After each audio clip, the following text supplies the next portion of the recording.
Cary Seibel suffered a major stroke on October 17, 2005. The following video shares two sides to the same story, told by Cary and his youngest daughter, Andrea.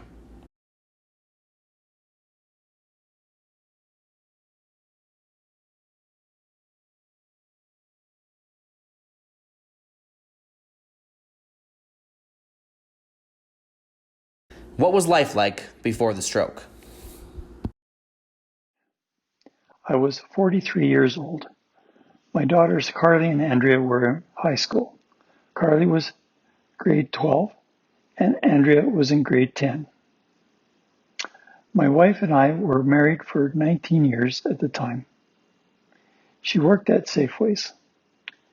I have recently started my own HVAC company called AirTech with 6 friends.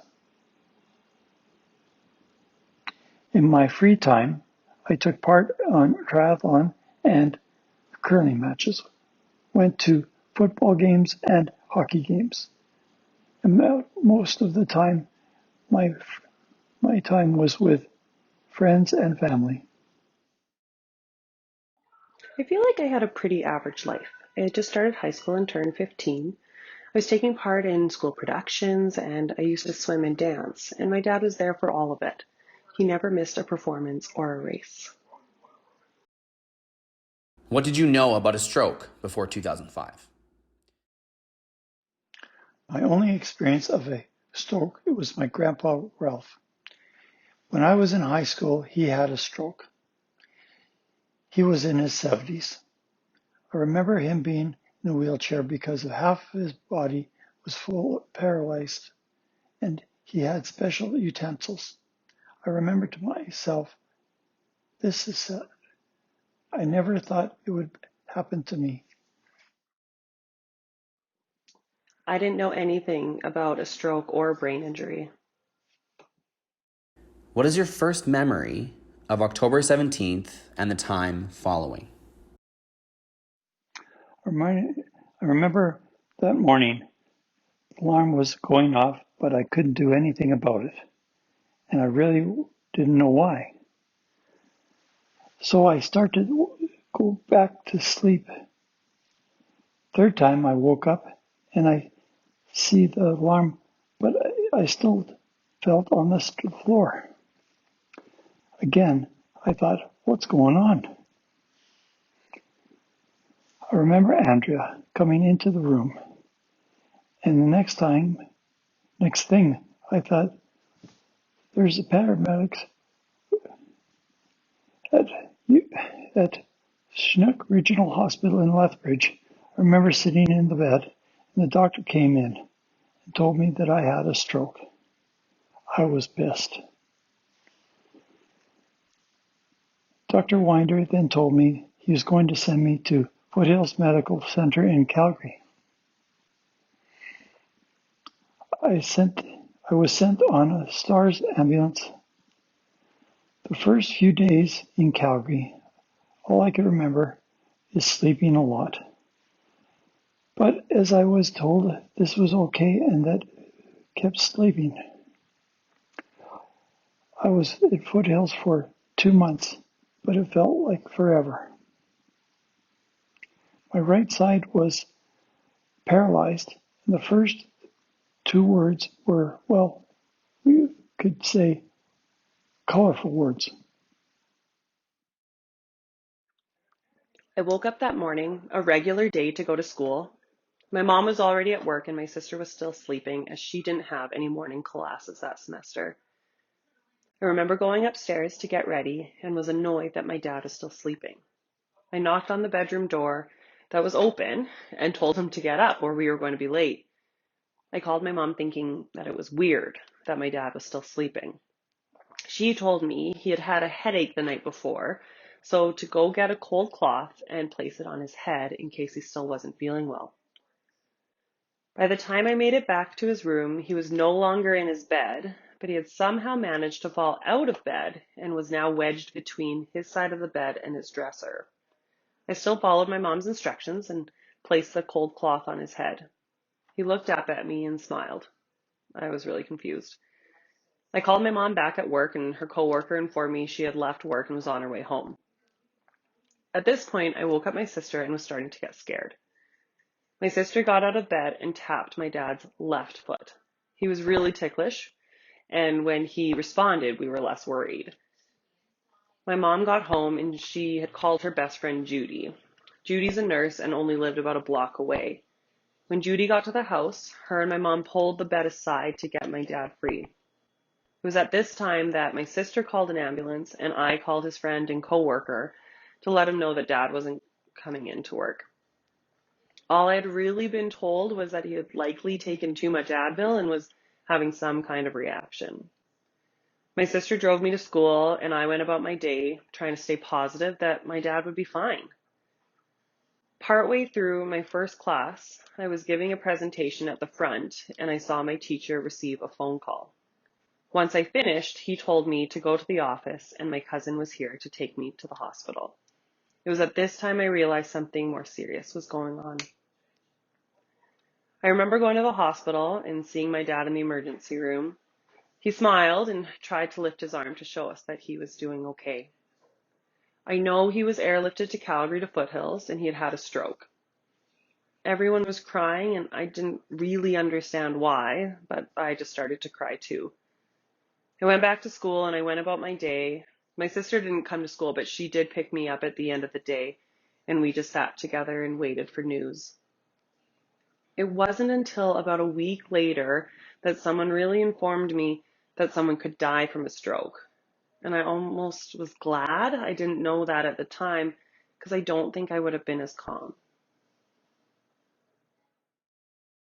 What is the worst thing you remember of that time? At Foothills, there was so nice, encouraging, supportive, except for the psychologist. I remember with Donna to meet a psychologist, and he told Donna to basically used to see it the way I am, probably not going to get much better. I was furious. We went back to my room, and I started to angry, and even couldn't even talk. A few days later, we met with him again and told him, "You're wrong. I'm going to be more than what you say." I was so mad with this man.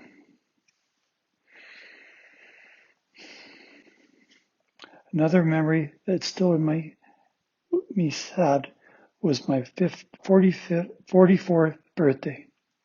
Donna and the girls came back to Calgary with a cake, and when it was with me. But when left, I felt really bad. I have three amazing girls who couldn't stay with me that that that week. I think the worst thing for me was slowly learning what was going on. Learning that my dad could have died was terrifying. But another thing that scared me was that my dad wasn't going to be the same man that I knew, and he wouldn't be able to do all the things he loved to do. Seeing him in the hospital and not being able to speak or move or eat was scary, but mainly because I didn't understand what was going on. My mom was trying really hard to hold everything together and had amazing support of our extended family and our friends, but I think I missed some information, which also added to my fear, just the fear of the unknown. What is the happiest thing you remember of that time?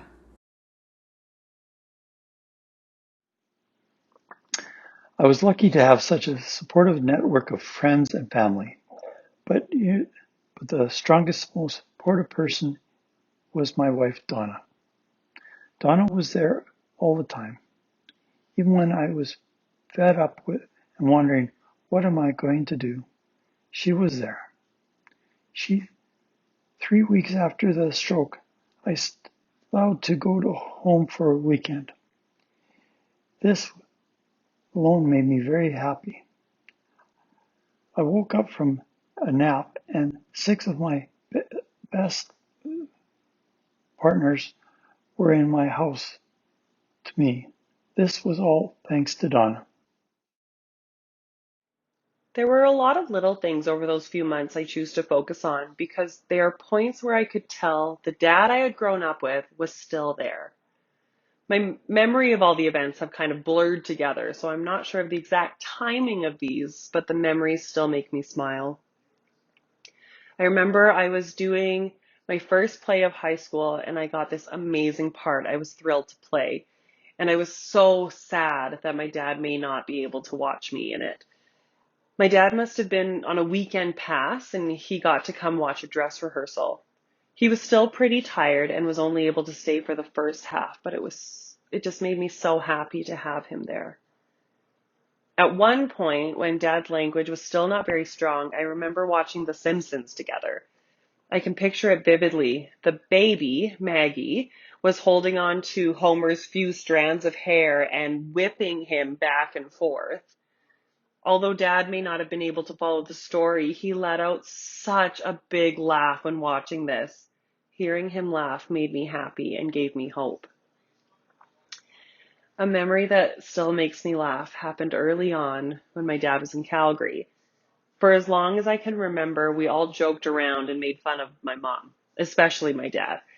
Now, I don't recall the exact details, but my sister had said something, and my dad gave us a look like he was piling on to the joke, and we knew that his sense of humor was still in there, even if he couldn't quite express himself yet. What did you learn about a stroke after it happened? A lot of people told me you have 3 to 6 months to recover. And after that, you won't change. I say bullet BS. I think you can always change, and everyone is different. My dad's youngest brother sat down with my sister and I. He's taught us a lot of different card games and told us he wanted to teach us a new one, but to help us understand my dad's stroke. He had written out instructions for both of us and told us we could read the instructions, but then we couldn't speak for the rest of the game. Little did we know he had given us the exact opposite instructions for a game, and us trying to play without using language led to a lot of confusion. My uncle told us that this is what it may be like for Dad for a while. He knows what is going on in his mind, and he knows what he wants to say, but it's not coming out. It was an emotional day, but it definitely helped me understand my dad's experience. What do you remember in the months following the stroke?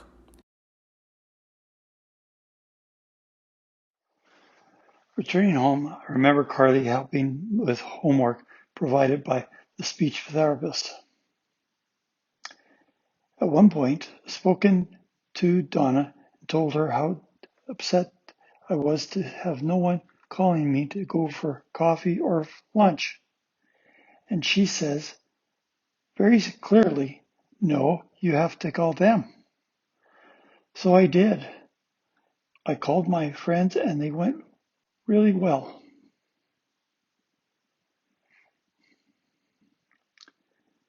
Even today, I still call people or they expect phone calls telling me where are we going to go for coffee. In the spring of 2006, I did a triathlon. It was very hard, but I was exhausted afterwards. I've always been very active in swim and bike were very easy, but the run was always tough. I told the doctor that a few months later that I had done a triathlon and he couldn't believe it and told me I shouldn't be doing that. Oops. I went back to work for a little bit, but it was too hard.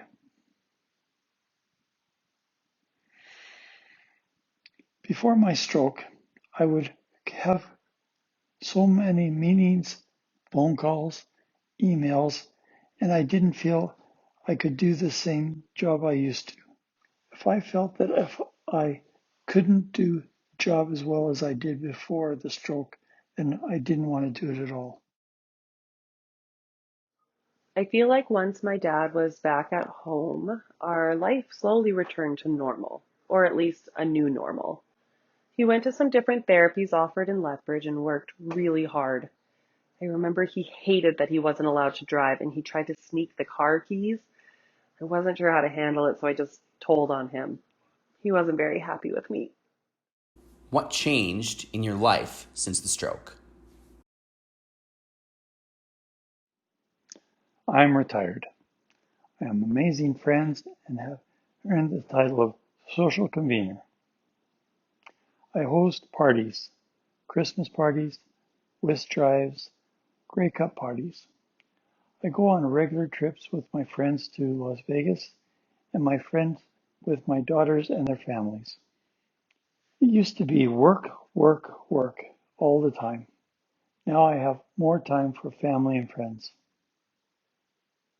I'm so grateful to be here today, especially since I have now two amazing grandchildren who bring me so much joy and happiness. I feel that my relationship with my dad has only changed slightly. He was always the person I turned to talk about politics and ask financial advice. However, now I just support his communication and give him more time when we talk about these things. I also gained more interest in neurology since my dad's stroke, ultimately leading me to a career as a speech language pathologist, working with patients who've also suffered strokes. Thank you for watching our video. If you have any questions about communication or any other deficits after a stroke, as well as other supports and opportunities for patients and family members,